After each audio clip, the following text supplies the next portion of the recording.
Hi, good evening, everyone. Hope you can hear me. I'm Carolyn.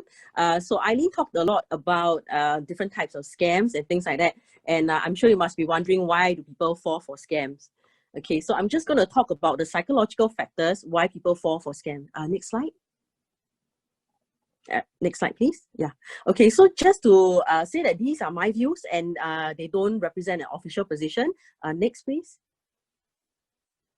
And so the intent of today's sharing is to really, tell people why most people fall for scam and to facilitate the understanding of this. Next, please. Yeah, so I'm going to go through some of the psychological factors that influence people in falling for scams.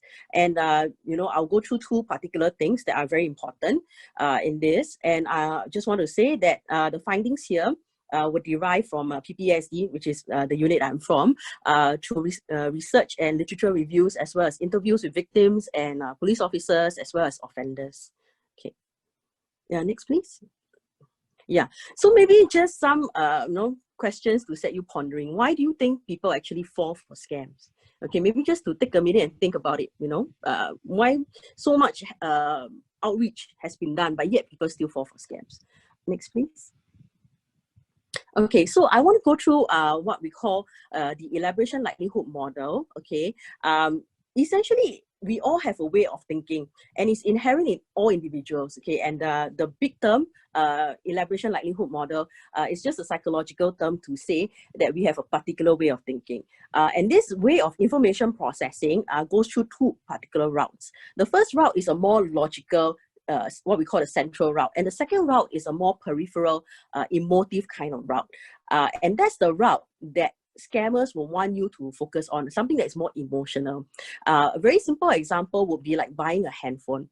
If you were to buy a handphone, right, and you were to look at the color of the handphone, you were to say that, wow, my favorite celebrity is endorsing this handphone. I really like the way the handphone has been advertised, the lifestyle that's associated with this handphone. That's a more emotive kind of route, peripheral route. So that's how you are processing your decision to buy a handphone. But if you were to buy a handphone because, you are a handphone shop owner, right? And you have to buy a lot of handphones, then you will go for a more logical central route where you will look at, the battery life of the phone, how much profit there is, what's the size of the phone, how much can my store carry, etc. So it's a very more logical kind of reason route, which the scammers clearly do not want you to think of. They want you to go into the more emotional route. Next, please. Yeah, so since that's the case, now how can the scammers, induce you, into trusting them, into thinking in a more emotional kind of route? Okay, so what makes you trust someone? Maybe to think about this. Next, please. Yeah, so there are six main principles in which the scammers would use, okay, to induce you into a more emotive kind of information processing route. Okay, and I will go through these six. It's authority, commitment, reciprocity, social proof, scarcity, and liking. Next, please. Now, so, I've given you a number of examples here, and I think that the slides will be made available.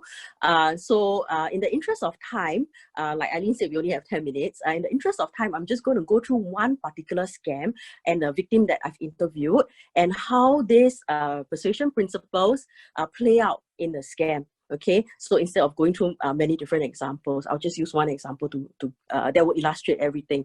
Okay, so we had this victim that I interviewed, this lady, and what happened was that she received a phone call from an authority, a police person in Mandarin. And she was very frightened because the person on the phone told her that her bank account had been used for illegal activities, money laundering, and she was in a lot of trouble and they have a warrant out for her arrest. And so this makes use of the principle of authority because authority taps into the victim's readiness to obey. Okay, and we all have this idea of authority because we've been obeying parents, we've been obeying teachers, the law, all our lives. It's very ingrained in us. Okay, and so the scammers make use of this authority to make victims comply. And so when she heard the phone call and she heard all these things, she was very ready to listen and she was very afraid.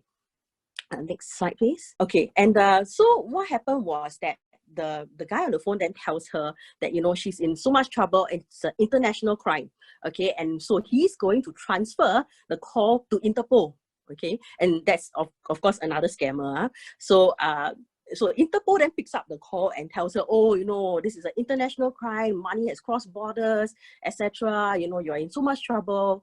You know, and in the background, this lady could hear other people, okay, other officers, okay, telling other victims about their crimes. Oh, you know, your bank account has been used. Oh, you say it's not you. Oh, you have to prove, you know, that it's not you. And then so that's the idea of social proof, because when we are uncertain about things, we tend to look towards others to give us cues on what to do. You know, it's very akin to you going to a food court and you don't know what to eat, but you will follow the one that has the longest queue, right? Because that's social proof. You know, so yeah, sorry, yeah, so that's social proof. Yeah, this one. Okay, so that's social proof, and where you know, people would make use of other people's as references, and that will guide their behavior. So this poor lady was just listening in the background to other people who were being scammed, so-called, and she was willing to comply because she thought she wasn't the only victim. And the scammer then told her, you know, gave her a reference number and said, oh, you are not the only victim. You know, if you are innocent, you will have to prove your innocence. Next slide, please. Okay, and then so by this time, this poor lady is really just crying, okay, and she's so frightened. And what happened was then that the scammer told her, okay, you know, I really want to help you, and you need to help me to help you, you know, and you really got to stop crying. I really want to help you. No, so can you give me some of your personal details so that I can help you check your account? And so that's reciprocity, because if somebody wants to help us, we want to also be cooperative and help, you know, the other person. So because the scammer wanted to help, okay, this lady was very willing to cooperate. Next slide, please. And so then the scammer then tells this lady, okay, so you know, I'm going to need all your details, you know, and you have to give me all this, your OTP and various other personal details, and you have to give me quickly in the next few hours, because if you don't, you know, I have to bring you to the police station. I have to, you know, give your warrant of arrest, because, you know, my supervisor will be very upset. I only have this amount of time, this small window to help you. And that is the principle of scarcity. So it creates a sense of urgency in the victim that, oh no, they have to do something now. They have to really cooperate and give all their details. Otherwise, you know, the scammer cannot help them in that sense. Okay, next slide, please. Okay, and then so what happens then is that, you know, the poor victim transfers money, small amounts, or, you know, or gives OTP or gives bank account, and it just the details just keep going on. So if they're given money, they're given OTP, you know, and it continues, because they've already given a small thing. So it doesn't really matter to give the next thing, you know. And so this is a kind of a foot in the door fallacy, where it means that, you know, if we've given something, the likelihood is that we are committed to give the next thing and the next thing and the next thing. And so that's behavioral commitment, and that's the technique that the scammers are using to get more and more information, more and more money from the victim.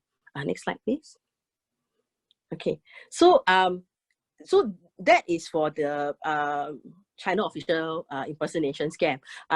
The last technique that the scammers will use is liking and similarity, and that doesn't really occur with the COIS, the China official scammers, but it occurs more with the internet love scams. Okay, so in the internet love scam, what will happen is that you know, scammer will send out a lot of requests, friend requests, and things like that, and when the victim actually hits, you know, and says that, oh, you know, I'm willing to talk to you and things like that, and then they start getting a relationship, and the scammers would then very quickly profile the victim. So if the victim is somebody who is a family person, the victim is religious, the victim, you know, likes poetry, for example, the scammer will very quickly adjust his profile, you know, who he is as a person, to that, so that the victim finds that you know, the scammer and her are very, very similar, and that increases the liking. And, you know, and of course the scammer would portray a, you know, a picture like Eileen said, you know, from influencers, or, you know, somebody who is good looking, or somebody who is in the media,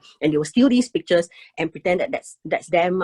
And so by using similarity and attractiveness, the scammers then hook the victims into a relationship, and then they will say they will have some kind of crisis which will require the victim to give them more and more money. Next slide, please. So I've covered all the techniques that the scammers would use, and I just wanted to conclude by saying that peripheral information processing styles is inherent in all of us, okay, including the central one.